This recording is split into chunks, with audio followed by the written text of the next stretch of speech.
I could say in our life too, we have many challenges, problems, and difficulties. We cannot sort it out at once.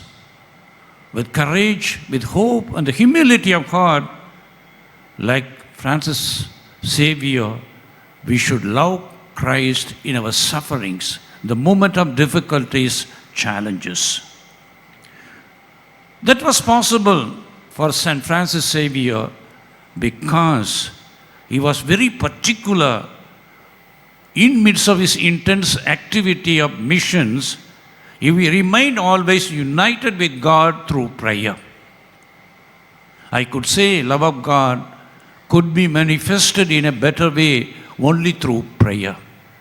The relation which we have with God makes our life meaningful, different.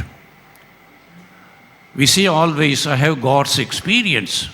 What does it mean, God's experience? It's nothing something extraordinary. It's not a miracle, my dear brothers and sisters. We should feel that He is with us. Through some action, through some incident, even through silence, or at times where we have a challenge, a problem, a question.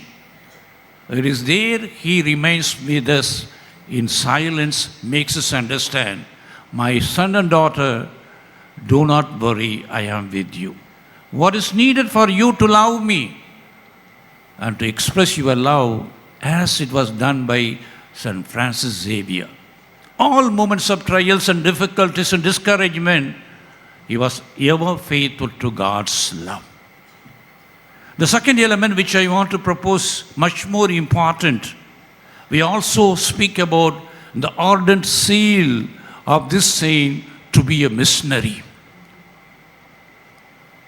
Yes, Francis Xavier left everything, came to East Indies to be a missionary for others, to bring the good news to others.